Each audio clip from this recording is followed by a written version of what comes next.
Welcome, dear colleagues. Welcome, Larissa.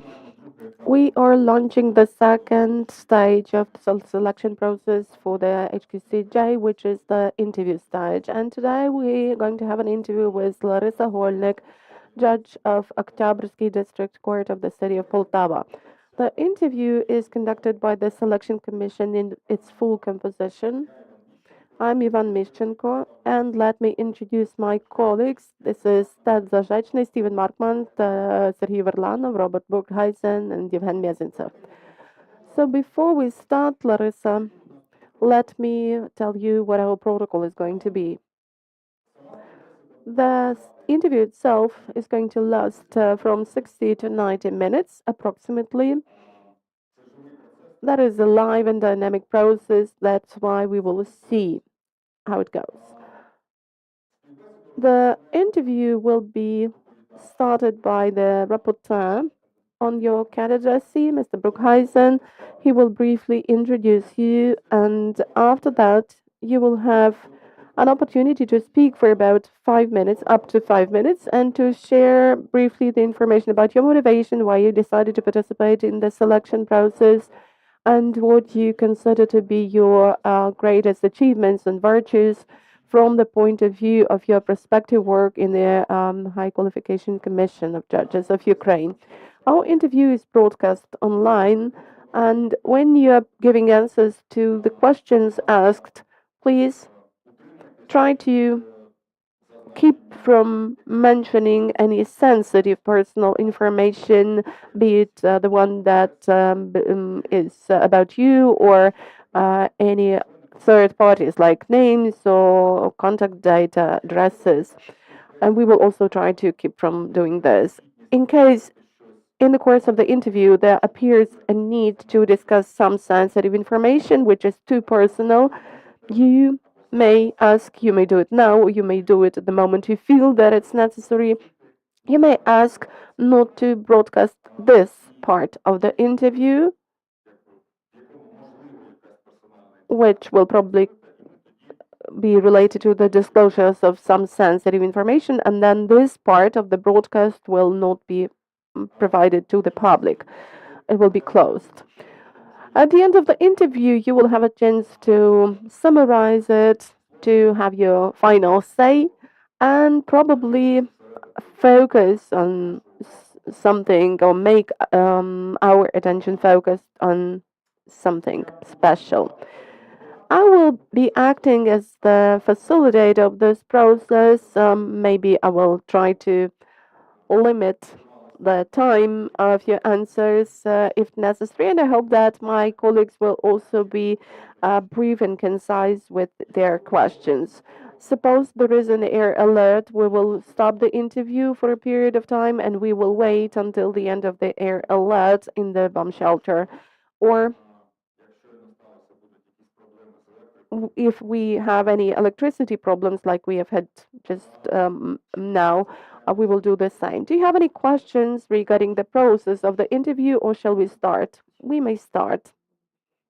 I realize what the procedure is going to be. Great, so let me give the floor to my colleague, Robert Brugheisen. You're very much welcome. Good morning, Ms. Holnyk. You are Larissa Holnyk, and the chairman already introduced you, so what can I do? You are, if my calculations are correct, 56 years old. You are married, you have one son. You are a judge in the October District Court of Poltava, if I'm not wrong. You serve as a judge for 14 years, and before that you had all kinds of different jobs in and outside of the judiciary. And as our chairman says, it is how we do it is that you start telling us who you are, what your background is, why you applied for this job, and also explain to us why you are the candidate that is suitable for this job. We would appreciate if you could do this, let's say, short. I've noticed sometimes that Ukrainians can talk for a long time, so maybe within 4 or 5 minutes maximum. Is that okay? Дякую. Yes, thank you. I do understand what the challenges the selection commission is facing are when we already have the HQCJ fully functioning, and it has been functioning already for a year, and we have to select another 16th member of the High Qualification Commission of Judges. That is a difficult choice to make because you really need to find a competent, qualified person, and not just competent, that should be a person of integrity, an honest person, and it should at the same time be a person who could make a contribution to the work of the commission.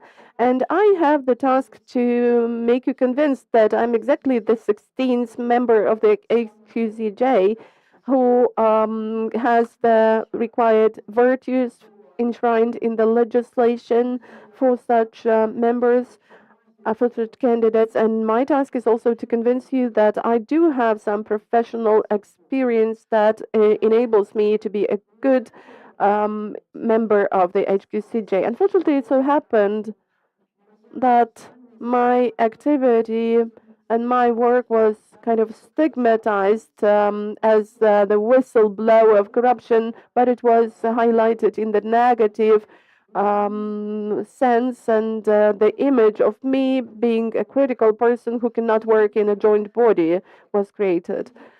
And this stereotype or this stigma that was let down by the judicial governance bodies, including judicial governance bodies, was the basis for the decision of the Essex Council, as I think, because in its decision, the Essex Council said that I'm not a person of integrity and I cannot be a member of the HCJ.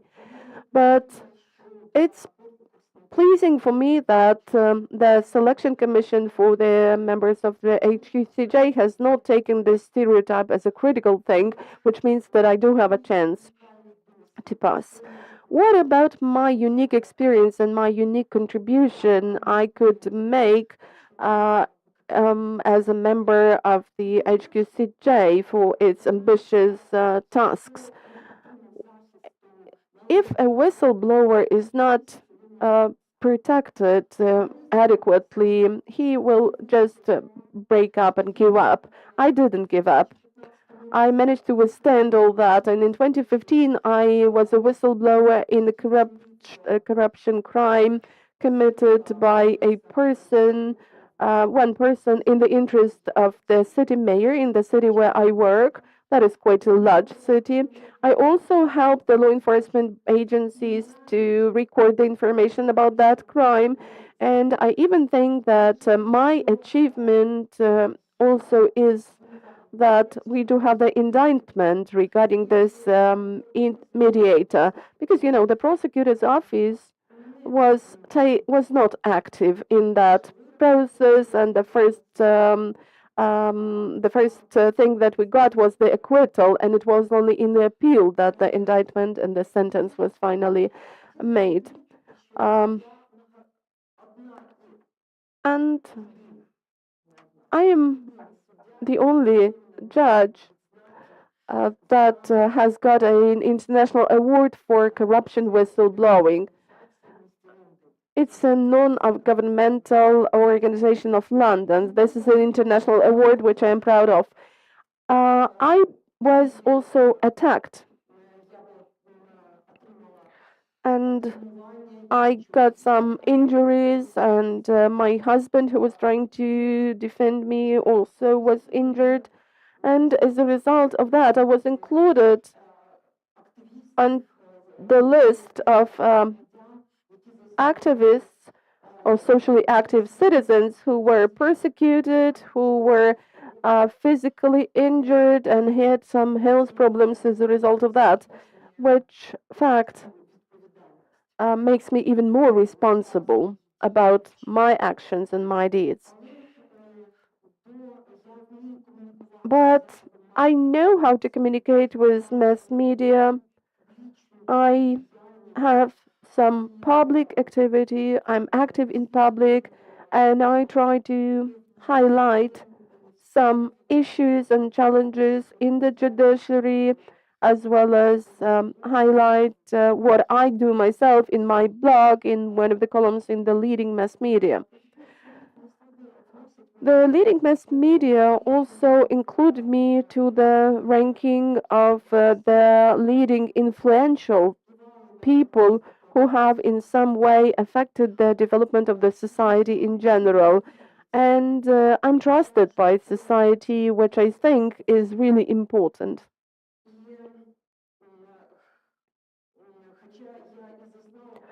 And though I was attacked by the judiciary, inside the judiciary, and in particular within my own court, um, I could no longer consider and hear criminal cases. I was not allowed to do this. And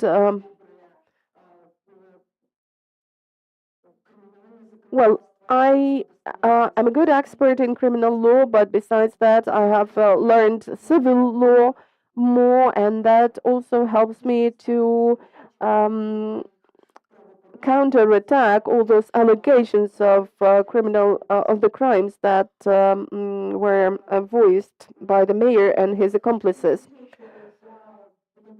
Over this period of time, I have become stress resilient, I would say. And I have got some success stories because I when in the court case when they were trying to discipline me, um, that was the appeal against the activity of the HCJ in the HCJ, and this disciplinary charge was reversed. In the dispute with the qualification commission, it was also decided that the actions of the qualification commission that did not allow me to participate in one of the competitions was to be reversed. It was invalid. In the dispute with the president himself acknowledged that his actions were illegal and that he did not comply the law while appointing a judge within the timeline set by the law. And realizing all those challenges that may arise in the context of the requirements set for judges. So, in the, like, to be impartial, to be not a corrupt person. So, I think that in this context, I can really counteract um, some illegal actions. I can call a spade a spade. I can decipher what kind of person is in front of me. But at the same time, I do know what the independence of judges means, and I will keep advocating it the way I'm doing now. I think that I'm already out of time, so sorry for that. And I think that probably when you are asking questions, I will speak more on my contribution within my round of answers. Thank you, Larissa. I think that this is more than enough for the introductory speech, so let's go over to questions. Robert, you're welcome. Well, thank you, Mr. Chairman. Everyone who have any experience in corruption, of course, know how difficult it is to be a whistleblower. And there are many whistleblowers who have suffered in the past, but there have also been many whistleblowers that were no whistleblowers. What you tell us is that you went through quite a hard time. You had difficult times. There were complaints against you. There was a criminal investigation against you. And you fought this all, and in the end, you survived. My first question to you would be, can you tell us how it is now in your court? Do you have colleagues who like you? Do you have social contacts in your court? Or are you considered as the enemy?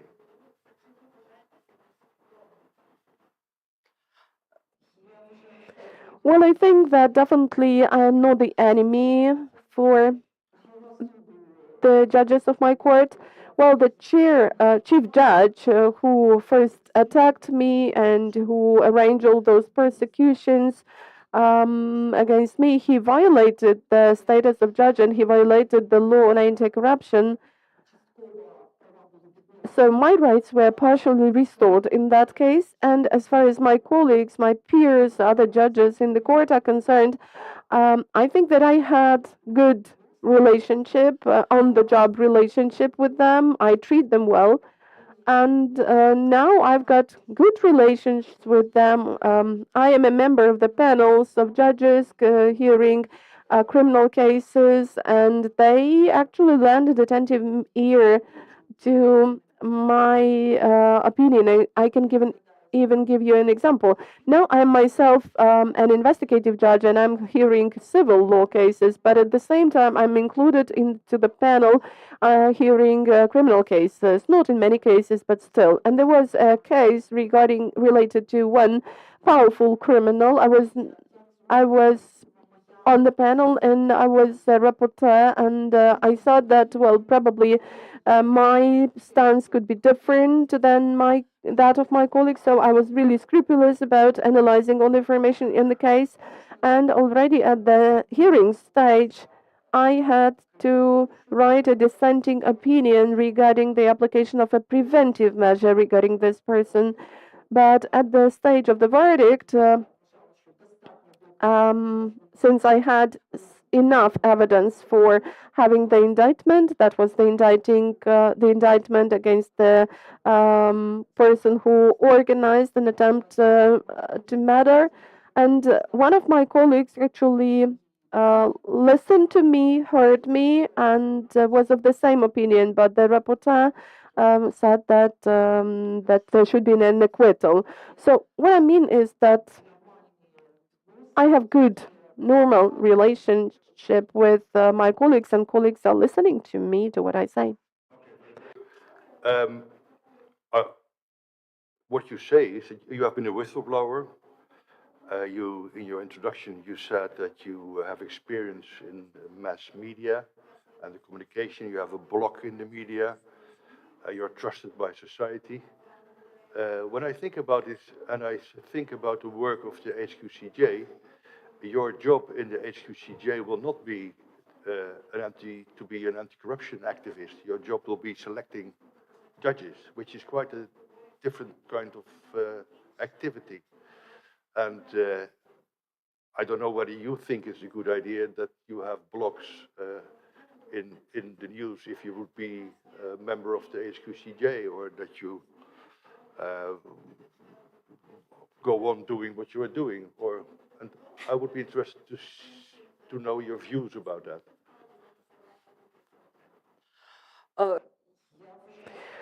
Well, I think that it is always, I've always been focusing on what I'm doing. It doesn't mean that I'm going to the HQCJ to be a whistleblower there. My goal there is different. It's an ambitious goal which consists in the development and creation of the corpus of judges who will be people of integrity. And now I think we have this window of opportunity because we have the qualification assessment, and there will be selection of a large number of new judges. Well, some young people, but not necessarily young people. That does not depend on the age. What really matters is their motivation and their willingness to be a judge, their positive motivation. And that inspires me to participate in this selection process, because I really want to work in this area. If we explain well what independence is and what integrity or lack of integrity is, then probably we will have better judges. So my ambitious goal is to explain what integrity and what lack of integrity is. And my goal is to lay down the procedures that would enable sustainable development of the judiciary in the future. We can see the challenges we are now faced with. almost for 10 years, there have been no selection procedures for appeal courts, which is quite a challenge for the whole judiciary. Yeah. Well, if I listen to you and I look at the decision of the Ethics Council, I have decisions in my hands about from the Ethics Council of the 23rd of June 2022. You referred to it already when in your introduction. They say that you failed to meet the standards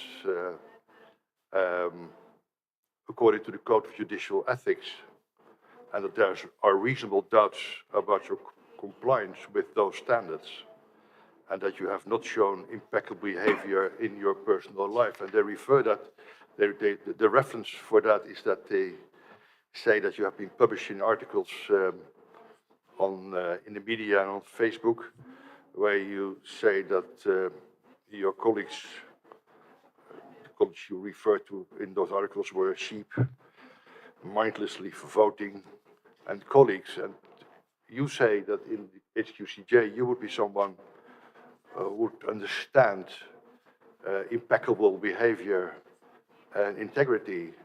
However, the Ethics Council believes that you are not a person of integrity. Can you explain to me why, notwithstanding this decision, you're still a candidate we should consider?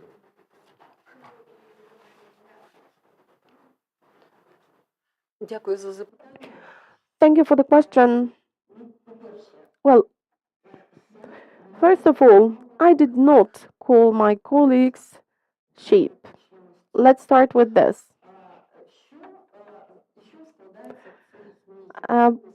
Let me speak about this post on Facebook. It has a headline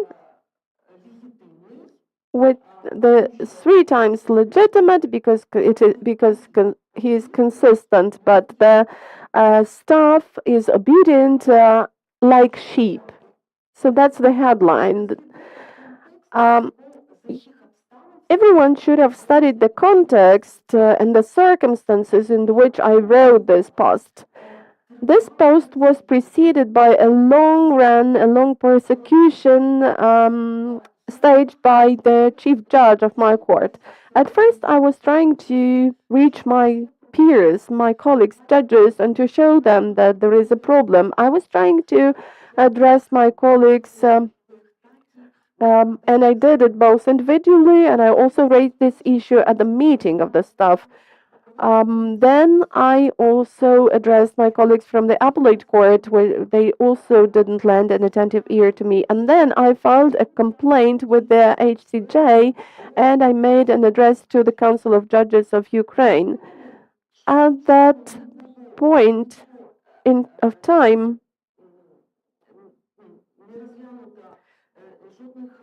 no complaints against me had ever been considered as yet.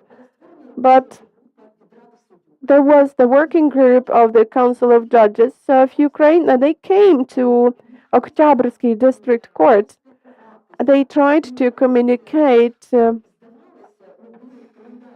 with the judges, and there were even some recommendations coming from the Council of Judges as to what should be done. They recommended it to the chief judge of my court to restore my rights. And at the meeting of judges that took place before I wrote this post, that was actually on the eve, I urged my colleagues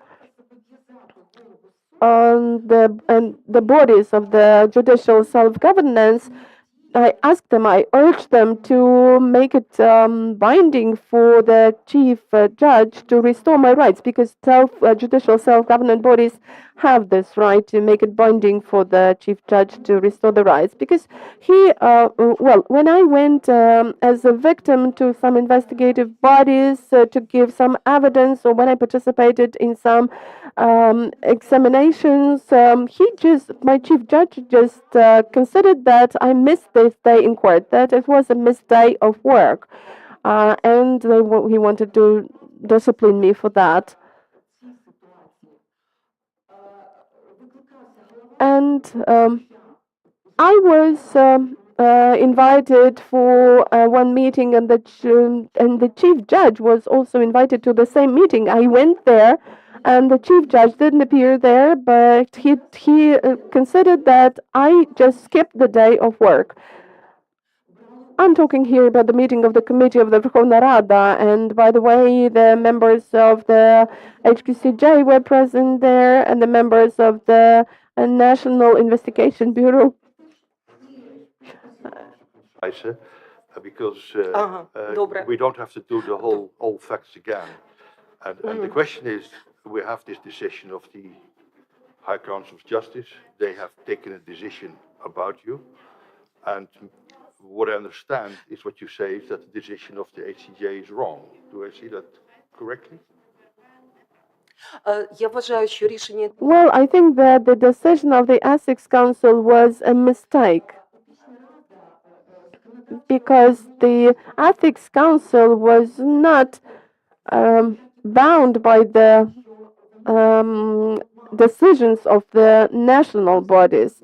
It's written in the law that they had the right to study in detail the actual circumstances that preceded that decision.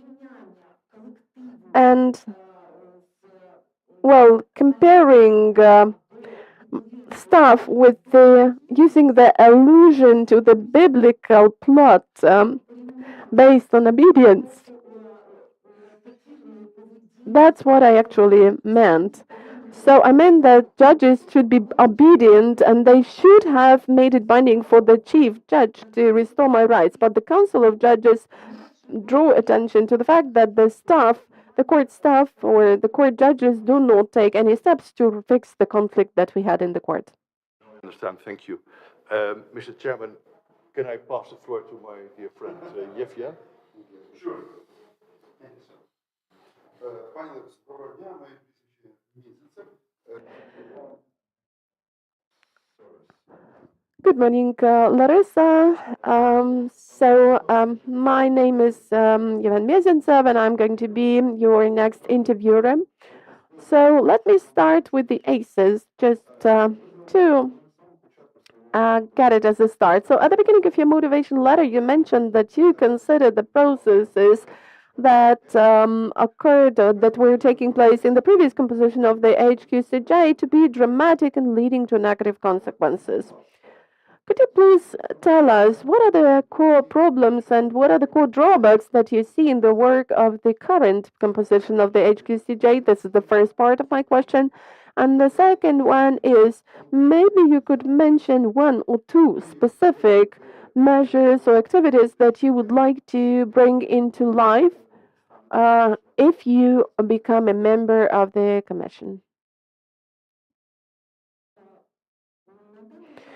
Well, as for now, thank you for the question. As for now, the High Qualification Commission of Judges of Ukraine has announced a selection process for appellate courts, for the High Anti-Corruption Court. Also, it was very positive that they compiled the schedules for those selection procedures. Unfortunately, now we have a problem with cognitive skills testing, and that interrupted the schedules and interrupted the pace, the quick pace at which they were going.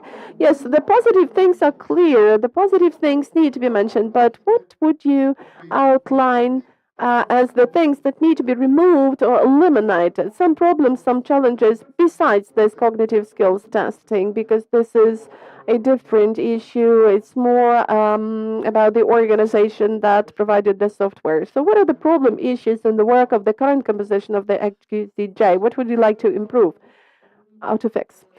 Well, I think that the fact that every year judges are filling the declarations, family ties and integrity. Well, this is a good thing, but those declarations are never checked. So I think are never vetted. So I think that this is one of the directions in the activity of the HQCJ that should be paid more attention to. And we need to elaborate the mechanism for checking those declarations, and attention should be focused on that. Another challenge is that, well, the relationship with the Public Integrity Council has become better, but still there are some problems and some lagging behind as far as the access of PIC to judicial dossiers is concerned. Judicial dossiers need to be worked on. They need to be to contain more information, because now we see that the judicial dossier is overburdened with, overloaded with some documents which sometimes are not relevant. So it's a large document, a large set of documents, but it's not that meaningful and informative as it should be. So there should be a mechanism elaborated for that. Okay, thank you. Regarding the data that we got from the National Anti-Corruption Bureau of Ukraine and NACP, judging by the open sources and your own declaration, we can see that your husband, as for now, has got quite significant savings. We asked you this question, but we have to discuss it just for the public to be well aware of what is going on in this respect. So, as far as the savings are concerned, my first part of the question is as follows: why does it so happen that the main savings remain with your husband, at least as you see it from our declaration, and from 2019 to 2020, the savings of your husband, I will not mention the figure, but the savings of your husband were quite significant, and over that year, over that period, they actually grew, they doubled, more than doubled. So what is it related to? Thank you for the question. Well, first of all, let me say that all the money that we earn get in the family is joint money. And well, we open an account either in my name or in the name of the husband. Yes, it's obvious, but you normally keep those savings in the account of the husband. Am I right? Yes, I can just tell you that this is related to the fact that I don't have time to detect all the deposits, all those interest rates, but he has more time for those calculations. And when I need to fill out the declaration, he just provides this detailed information to me that makes me easier to. It makes it easier for me to fill it. Yes, it was from 2019 to 2020 that increase. That it almost doubled. It was because the salary of judges was increased according to the legislation. That's why the savings more than doubled. And actually used all that money for savings for the future, to use the money in the future for the acquisition of some property items. The apartment where I live is not in a very good condition, almost in an emergency condition. That's why I understand that currently I cannot acquire an apartment, but probably I can do this in the future. That's why we are saving the money. All right, thank you. That's clear. And with the permission of the colleagues, let me ask another question related to not to your related to your current position. As far as your load as a judge is concerned, according to the data that we've got from our assistants, your load from the period of 2019 to 2023, so almost up till now, was always twice as large that the average figure for your court was. I understand that you have universal specialization and you are hearing cases of different types. But along with that, why do we have this distortion, this imbalance? You have almost twice higher load than the other colleagues in your court. Well, I know, thank you for the question. I know that in general, our court belongs to the range of courts that have a high judicial load figure. It is the central court in the city of Poltava, and all investigative bodies that exist in the city and in the region are located in the area, in the district where I work as the judge. And this imbalance is related to the fact that I'm also an investigative judge. And well, really, our caseload is about 2,500 or 3,000. Okay, you are investigative judge, and you are considering some procedural actions in criminal proceedings. Yes, and I'm also hearing civil cases. Okay, clear, Mr. Chairman. That's all for me so far. Thank you. Well, let me try to ask some questions. Larissa, so most of the questions my colleagues have asked revolve around the fact whether you are and whether you can be a team player. It's not a secret that now the HQCJ is facing extremely difficult tasks. They need to select judges for the high anti-corruption courts.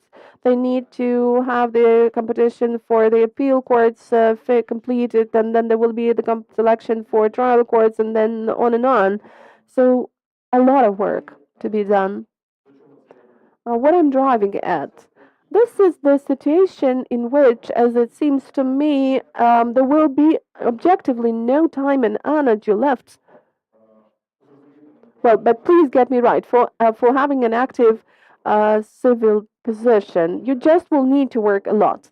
So, what do you think? That's actually what you started with. You started with a stereotype and the image of you that you are a person who is not looking for words, who is rather harsh. And Robert asked you about the progress, but you actually showed in the post he asked you about. You actually illustrated it with a picture for every whole picture for everybody to understand what it's about. Can you really work in a team? Uh, Sometimes there is a strong temptation to use harsh words, but that is the privilege civil society activists have, but that's not the privilege judges actually have. So, your answer, please. Well, thank you for the question. Your colleague has really already asked me a question regarding the high load that I have as a judge. And I have tried to show that I work in a diligent way and I do perform the tasks given to me. And I work in a team, and I'm proud of my small but my office, which is sustainable. You know, my assistant came to me and started working with me in the period when I was under attack. And she's been staying with me all those years, for all those years. So this shows that the people who start working with me don't want to stop working with me. They're willing to work with me because I give them chances for self-fulfillment, and I give them an opportunity to work, and I work together with them because that is our joint result.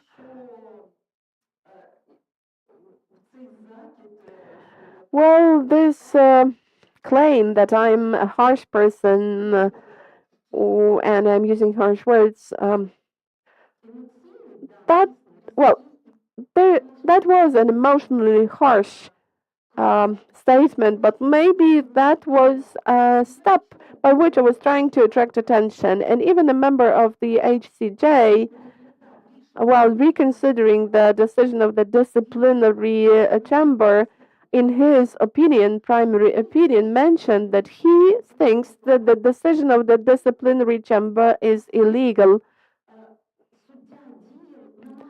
since the judge was just trying to attract attention to the situation into which she got for the society to see where the problem is.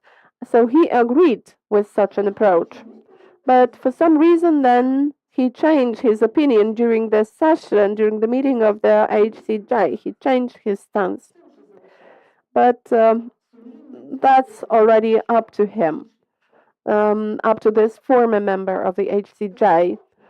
As far as the possibility to work, uh, before I became a judge, for quite a period of time, I used to work in the territorial office of the Ministry of Justice.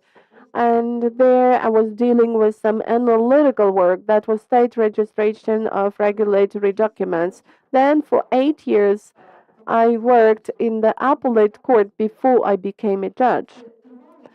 And well, I think that this is quite a long period of time, which means that people did see some capacity and some team building skills in me because I helped to organize the work of the chief judge of the appellate court, and I was dealing with some serious analytical work. I was trusted by the judges of the appellate court. And when it came to Oktябрьский district court, it was not right away that I started having my blogs or placing posts on Facebook. That was something that appeared as a result of the situation in which occurred there. It was a way of defending myself by drawing public attention and urging the society to do something about that because they were trying to squeeze me out of the profession to make me leave, and they failed to. Thank you. I've got the answer to my question. Thank you. You know, public activists, they use being public activists as a tool. And very often on social media, you can see such publications.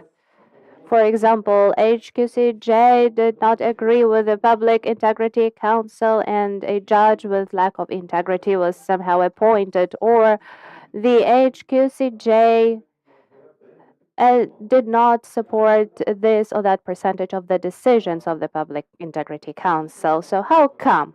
Let's assume that you've been appointed an HQCJ member and you have good relations with civil society activists, and you have even provided reference letters from some of them. So, let's assume that you disagree with the opinion of Public Integrity Council with regards to this or that candidate. Is it going to be easy for you to make such a decision? Well, first of all, to disagree with the stance of the Public Integrity Council, and how would you react to a post on social media which reads as follows?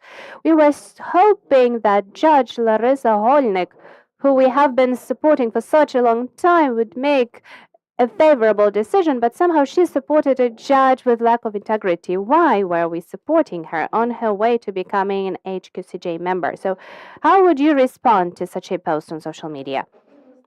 Thank you for this question. Actually, one of the directions of work of HQCJ should be highlighting their work and making decisions that would be motivated and justified. And here I'm referring to those types of decisions that you have mentioned already, that a certain decision, for example, may not be well received by civil society organizations. If I'm convinced that it's the right decision, and then I'm sure that I will be going through with that decision, just as I'm doing right now. And I think I'm highlighting those problems that we are having in the system. For example, I believe that the former HCJ used some double standards.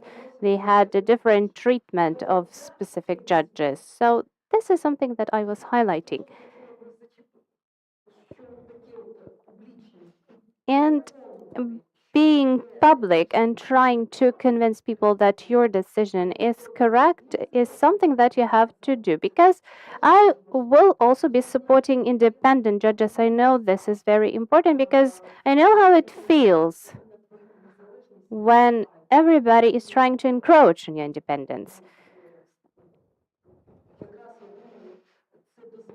And I think this is something that will help me actually understand and maybe check the circumstances under which the judge found themselves in that situation, because making a decision, well, not all decisions are always well received by the society, but you have to convince the public.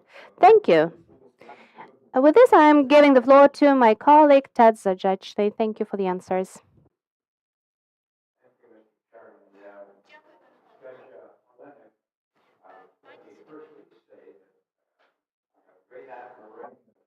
Please take the mic.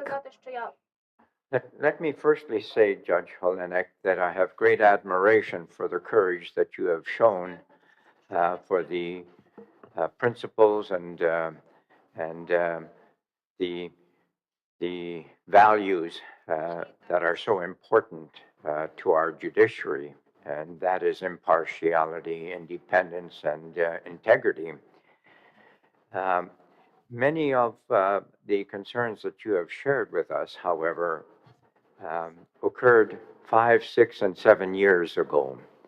And that is the past, and I'm sure your past is very traumatic to you. However, what we are concerned with in this commission is to discuss your future and not the past.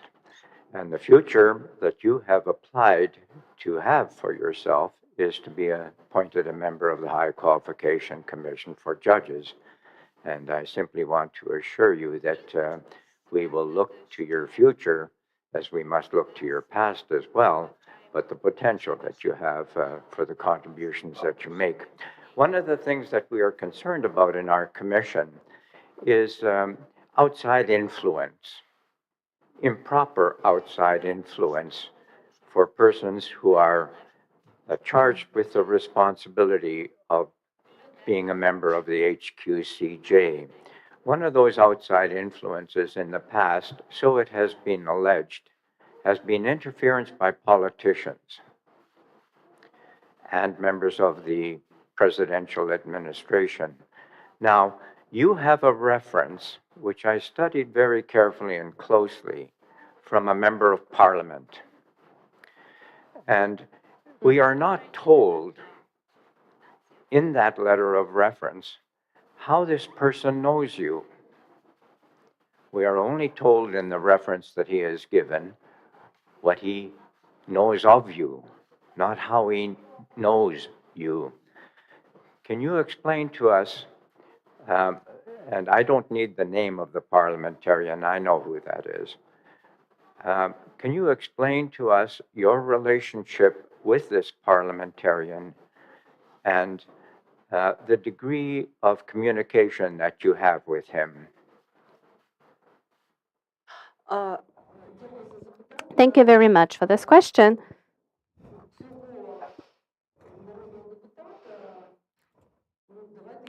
Well, I can name this MP. Why not? This is Yaroslav Yurcheshin. I have known him as the head of the board of Transparency International Ukraine back in the day. So at that time, that NGO was also supporting me as a corruption whistleblower in Ukraine, and they were actually closely observing my activity, my work. And at that time, probably we did not know each other personally, Yaroslav and I. But then later, when I decided to try and become a member of HCJ, the party at the Verkhovna Rada of Ukraine actually responded to the call of civil society organizations, and the call was about having an open competition where they could also suggest candidates for the vacancy at HCJ. So it was an open competition and everybody could submit their candidature. And that's the opportunity that I took. Other famous lawyers also applied for that competition. And then some of them even withdrew in my favor. And the party actually presented me as a candidate to fill in the vacancy at HCJ. They believed I was a worthy enough candidate, and I even was present during the meeting of the parliamentary committee of the Verkhovna Rada, but the procedures were somehow not completed. Then the law was amended, the procedure was changed. So I have known Yaroslav Yurcheshin since then. So this is how we know each other. From what I've been following about his activities, I know that he is a man of principle and he used to be a representative of civil society in the past. And he is also a person who would never try and cast any doubt on my independence. Otherwise, I would not have approached him to provide a reference letter to me. Let me ask you to answer the second part of my question. Do you communicate regularly with him?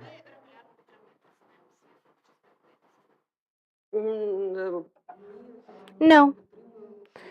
No, we do not keep in touch regularly. He knows about my public activities from mass media, just the same as I can learn about his activities from public sources, his activities as an MP, but we do not have this personal relationship with him. Thank you. The chairman invited you to consider the question of how you would deal with the Public Integrity Council. And the Public Integrity Council, as you know, has a very important role to play in the work of the HQCJ. However, there are times in the past when the HQCJ has not accepted the opinion of the Public Integrity Council. And there are many reasons for that, including the different information that the HQCJ members would have, different from the information and conclusions that are reached by the Public Integrity Council. The Public Integrity Council has been encouraged, not the council, but the civic society organizations that recommend the members of the council, have been encouraged to also provide positive recommendations with respect to candidates. And nevertheless, there are still differences. We have, in the selection of the High Qualification Commission, had a difference of opinion and conclusion with the members of civil society who have supported happily our work.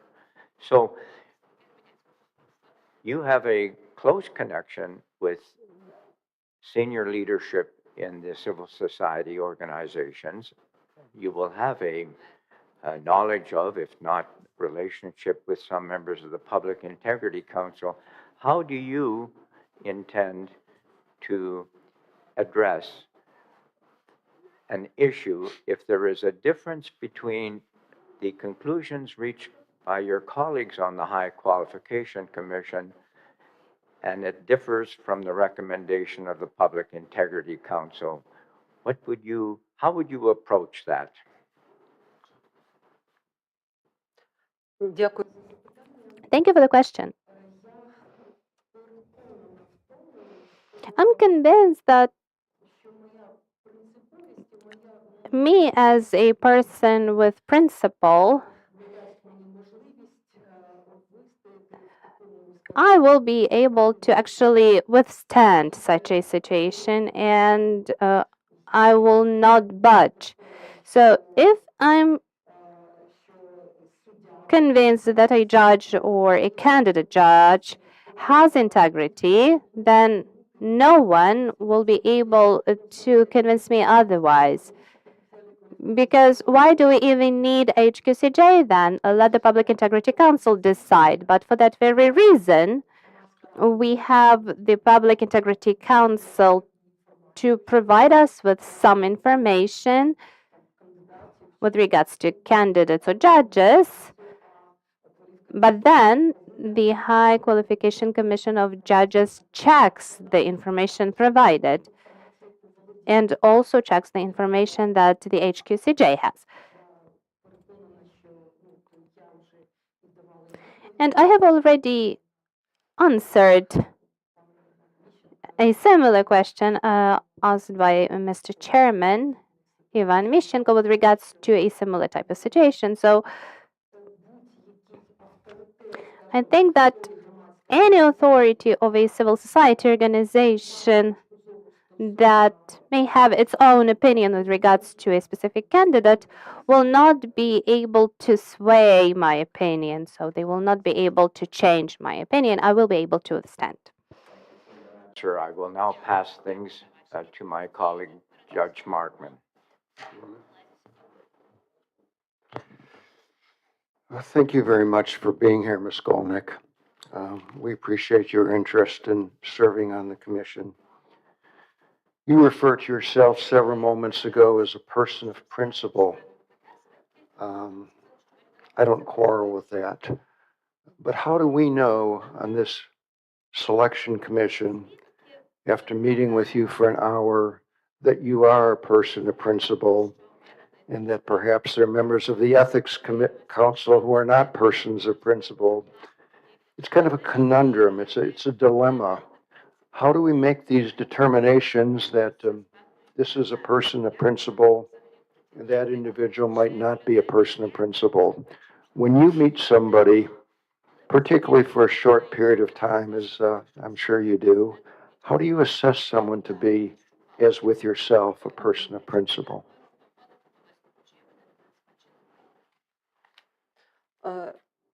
Дякую за Thank you for the question.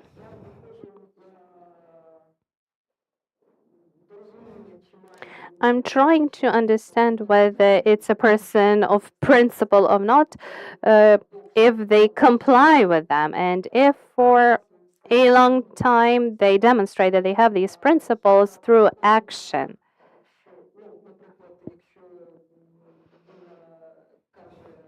For example, if a person is saying one thing, but then they are doing something different, then obviously, in my ranking, this person will move to the bottom. It is very important for me because this is something that I value in people. I value the things that I'd like for the others to value in me. I'm a former historian, and you know this golden rule of nobility that you need to value in others the things that you'd like to be valued in yourself.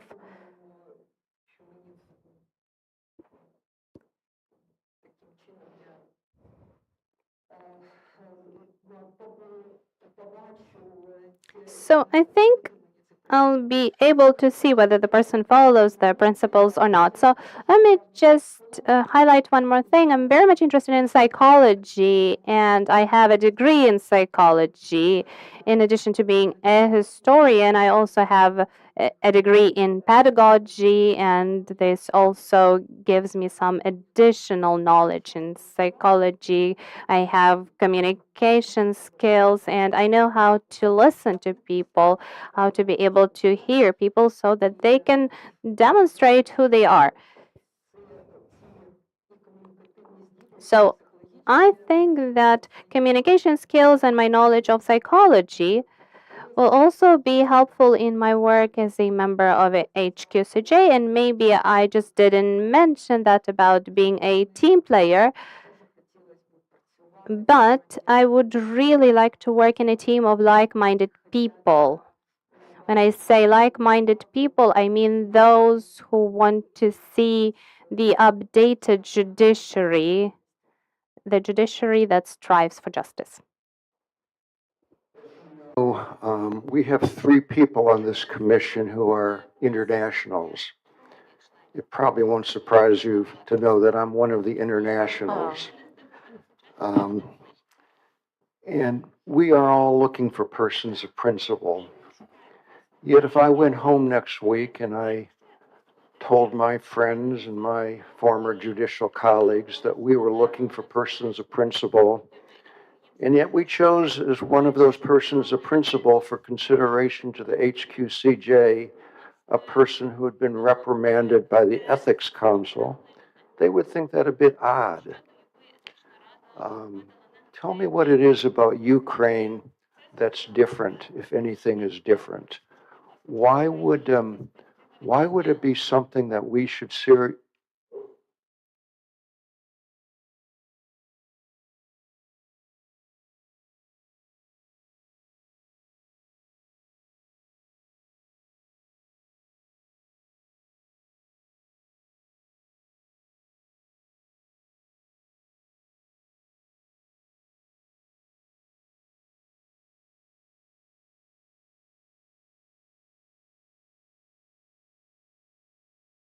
Let me briefly just begin again. There are 3 internationals on this commission. I suspect you have a good idea which ones are internationals and which ones are not. And we are looking for persons of principle. I think that's something to which all 6 members of the commission are very much dedicated. Yet, if I was to go back home and share with my friends and former judicial colleagues that the meeting of the commission this week had considered appointing to one of the highest judicial bodies of the great Ukrainian nation an individual who'd been reprimanded by the Council of Ethics, I think most of my friends and former colleagues would consider that to be quite odd. I'm asking you to summarize, what do we need to know about Ukraine? I think we've learned a number of things about Ukraine over the past 3 years, and hopefully we're better equipped to participate today than we were 3 years ago. But what is it that we must know about Ukraine that would make this an acceptable thing for us to be doing, to be considering a person who's run into that difficulty, and to elevate that person to one of the very, very highest and most responsible judicial bodies of this great country? Help me understand what we need to know about Ukraine. Perhaps we already do, perhaps we don't. But in your own words, why would we contemplate elevating a person who has run into that difficulty in the past? What is different? What is important to know about Ukraine?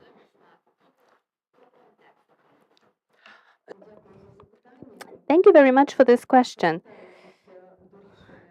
Again, coming back to the opinion of the Ethics Council, the negative opinion,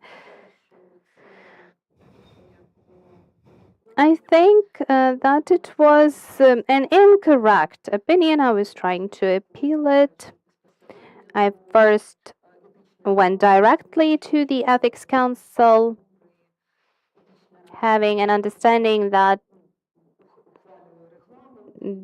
the Ethics Council had its own rules of procedure, of course. So, since it was impossible to handle directly with the Ethics Council, I went to court. And unfortunately, I was not given access to justice, so I filed a constitutional complaint, which was admitted by the Constitutional Court of Ukraine. And also, I filed a complaint with the European Court of Human Rights, claiming that I was denied access to justice.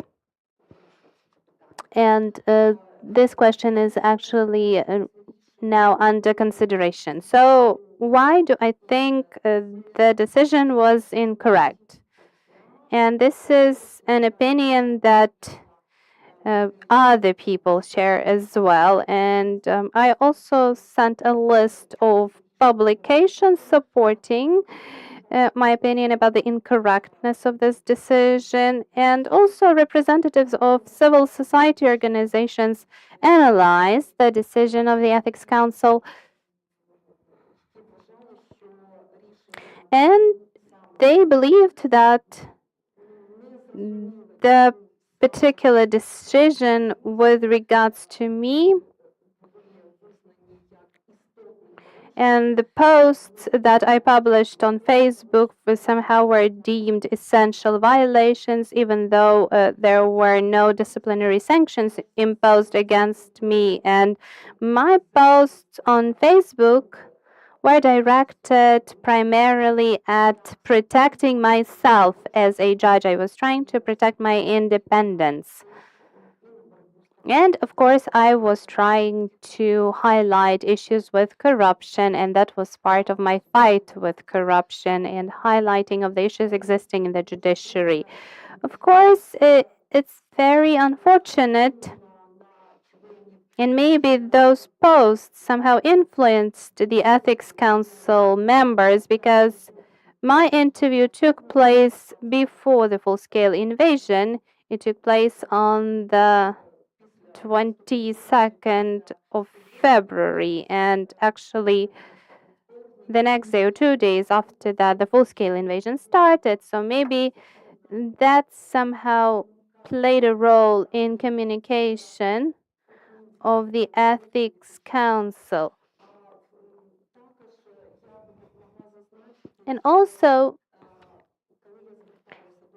when I approached the Ethics Council asking them to provide me with the documents connected to my participation in this selection, so I received documents before the procedure and after the procedure. I mean, the interview. And what I saw was that some of the documents from my dossier just disappeared. So information with regards to my candidature was already concise, it was redacted, and the documents that were used to make the final decision, even those Facebook posts, then the decision of the disciplinary chamber of HCJ, the grand chamber, they were not actually attached to the dossier, and they were not even translated. So this begs for a question. What were the grounds for making the decision? And whether their vetting process was careful enough. At the same time, in the court hearing, when my appeals were heard and I communicated with the representative of the Ethics Council, and he is a lawyer, and he told me that it was not a problem and said that the international members were provided with all the information from open sources, but it turns out that it was not provided from the original. They didn't have the printed out posts or documents. It was that somebody just told about the content of those posts to them. So I am having my questions. I'm trying to find answers to these questions. And this is why I believe that the decision was incorrect. The only thing I can tell you that some civil society organizations supported me, and if they agreed with regards to some other candidates, then with regards to my candidacy, they disagreed. Well, I guess I wouldn't be interrupting. You finished your answer. I appreciate that. But I want to just follow up with one further question because I'm not really asking about your situation. I'm asking about the situation more generally. If you're appointed to the HQCJ, you will be judging judges just as the selection commission judges judges. And I want to know, I want your counsel. How do we judge judges in such a circumstance, such a curious circumstance as this one, where a candidate has been reprimanded by a council that's called the Ethics Council? That sounds like a good name for a council, to be the Ethics Council. What would you do in that circumstance in trying to determine whether that individual was qualified and capable? In other words, how do we determine who the heroes are of judicial reform as opposed to the obstacles of judicial reform when there's such a contentious and divided circumstance?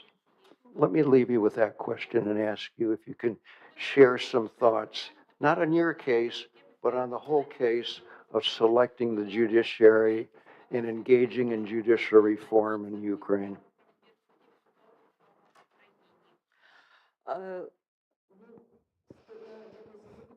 Thank you for this question. Just a minor detail, the Ethics Council itself mentioned that their opinions create consequences only with regards to completion of procedures. They say that this somehow doesn't affect one's reputation, and the Grand Chamber of the Supreme Court also supported this opinion.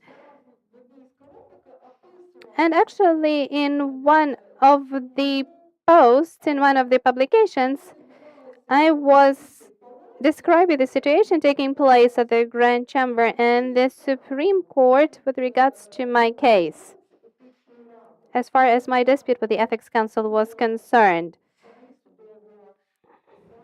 and why I did not receive judicial protection. I actually did not, I wasn't given the opportunity to present my case.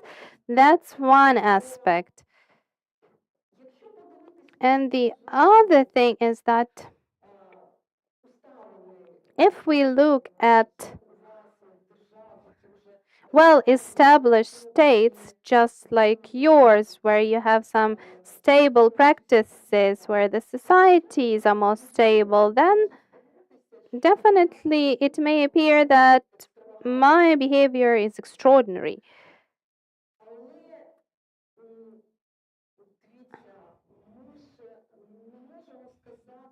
But again, we cannot blame the mirror for showing our faults. I think that when I was describing the faults or drawbacks with regards to persecution that I experienced, and when I was claiming that, well, I was giving names to those judges, but in inverted commas, because I believed that their behavior lacked integrity. They had to protect the status of a judge. And that conflict could have been eliminated during the initial stage. And we didn't even need to go that far. It didn't need to become that public. We didn't even need to have that conflict. And then I wouldn't even need to go public and do everything in such a way and showcase those problems in such a public manner. Judge Golnick, I appreciate your time and your answers. And let me move to my colleague, Judge Verlanov, who is not an international, I don't believe. Дякую, пан Сію. Thank you, Stephen. Larissa, in conclusion, let's model the following situation. Let's assume that you've been appointed a member of HQCJ, which is a collegial body. And we have a situation where your vote is decisive with regards to conducting a specific selection procedure. Let's not specify what kind of selection procedure it is. And you disagree with the decision of the majority. So, which scenario would you support? would you support your principled stance, or would you try and reach a compromise with your colleagues so as to prevent any blockage in the work of the Commission? That's the first question. Thank you. With regards to such a hypothetical situation, from my experience, I can tell you the following. When I submitted documents to the High Anti-Corruption Court, my participation was blocked by HQCJ. They said that there was a disciplinary sanction imposed against me, and that was an impediment to my participation. But in general, many people wanted for this selection to the Anti-Corruption Court of Ukraine to not even take place. So let's remember the situation. Many people wanted for it to be delayed. There were some political impediments as well.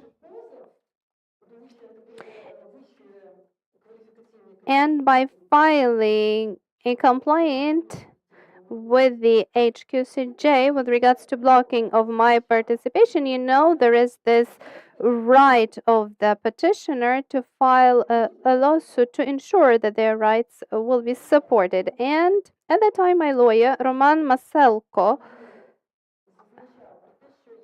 he told me that I had such a right, but I understood that I wouldn't be doing that because I understood how important it was to create the institution at the time.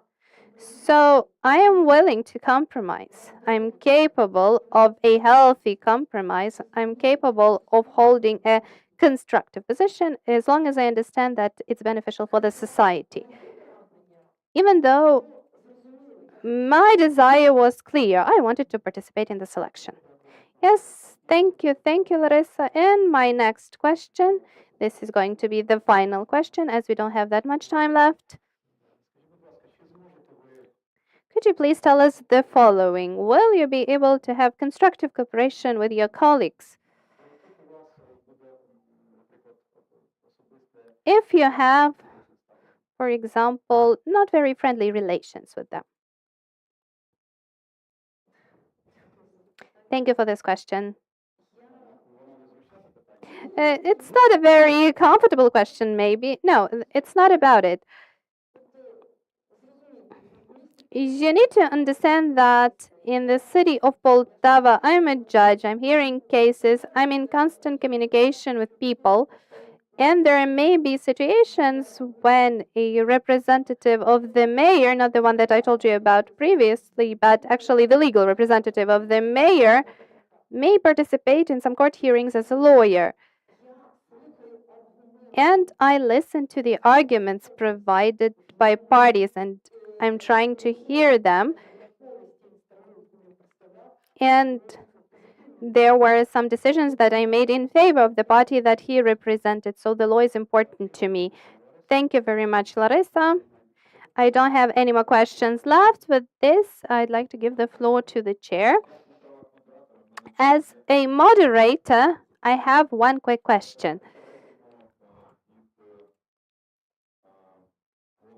Let's move to global philosophical ethical questions to something more pragmatic.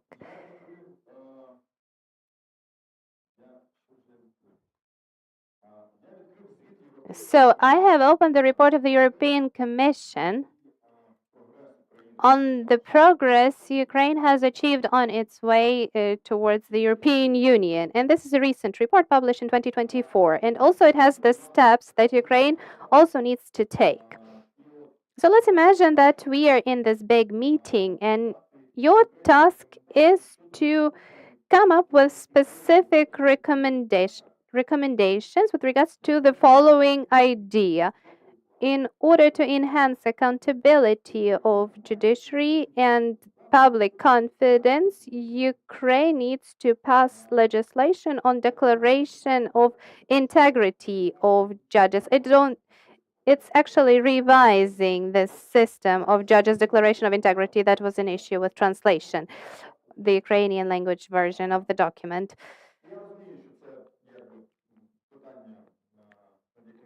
I understand that it's a question that will take time to find an answer for, but do you have any ideas at this time? So it's about those annual declarations that we are submitting. So, how do you think? What does the European Commission expect? What should be changed?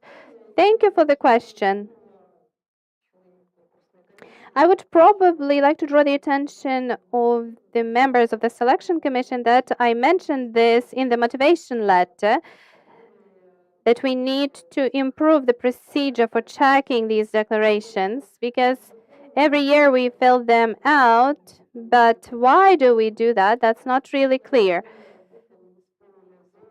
So they are practically a bit overlooked by HQCJ. I understand that there may be some objective reasons for that, which have to do with the previous composition of HQCJ, and also it's about selection procedures taking place at the moment. There are multiple challenges that HQCJ is faced with.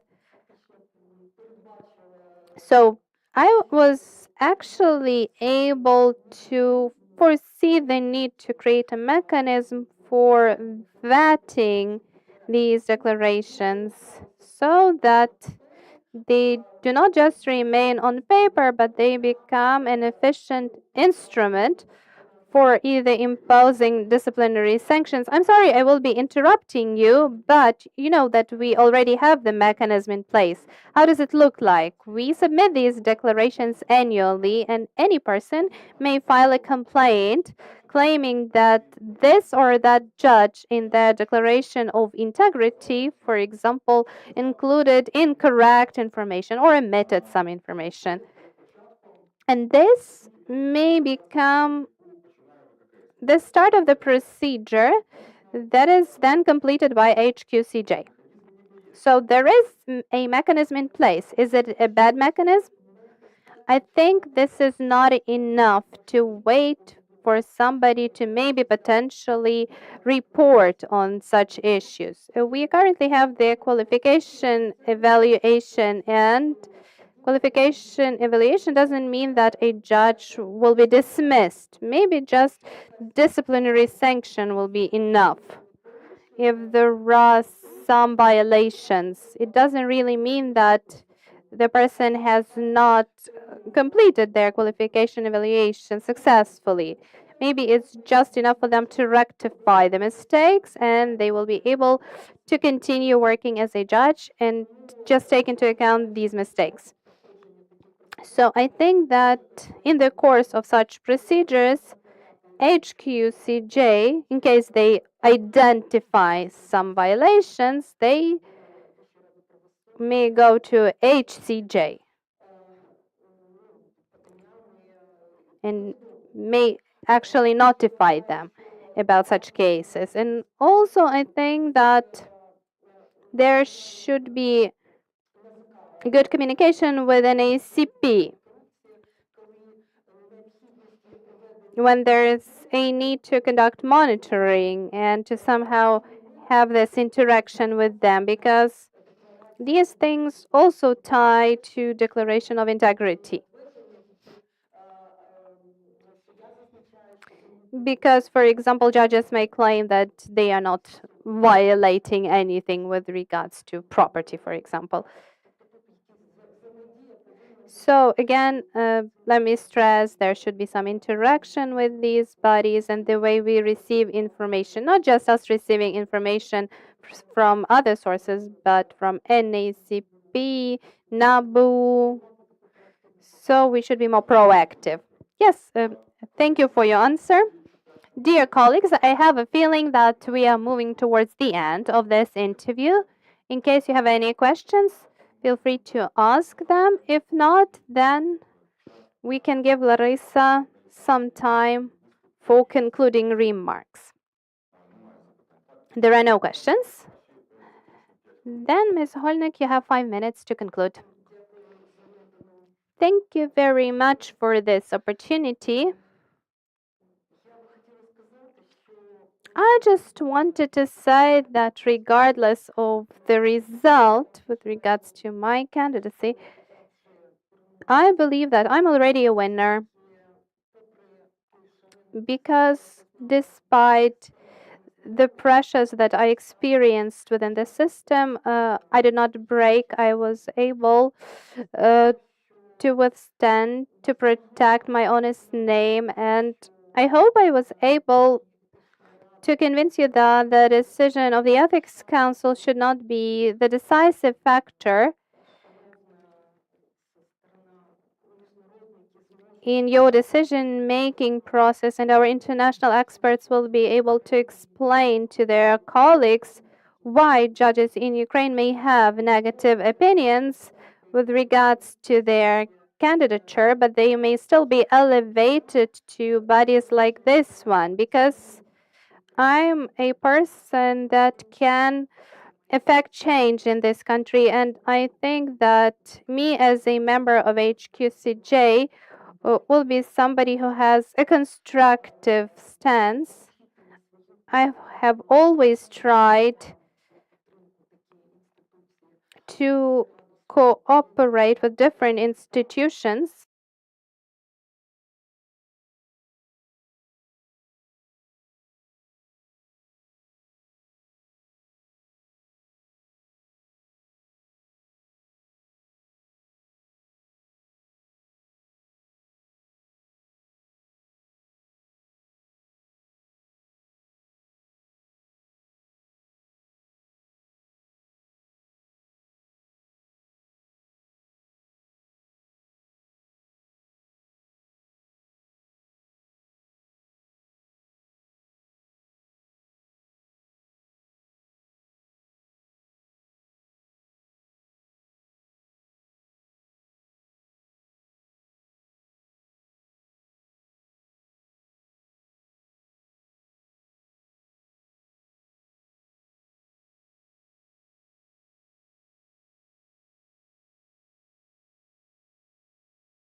So, Larissa, you may resume. So, I was saying that In such a difficult fight, I was able to work with the Council of Judges of Ukraine and NACP who supported me. And the ombudsman also supported me. This is all a testament to the fact that I am not indifferent and I really care about what's happening in the country, in the judiciary in particular. And it's very important for me that the judiciary is replenished by people with integrity. And for this very goal, I'm willing to dedicate myself to the task. And the fact that I run blogs is not a priority for me. The priority is what I'm doing. I am a judge and I administer justice, and this is my priority. And should I be appointed as an HQCJ member, that would become my priority because I understand how much is at stake, how much work should be done, and this would be the main priority. And if I needed to maybe highlight the activity of the institution where I work, then maybe I would focus solely on some positive results, and I would really want to have those positive results. And that would be the creation of a judicial body with integrity. Thank you very much, Larissa, for this interview. That's all. Thank you and good luck.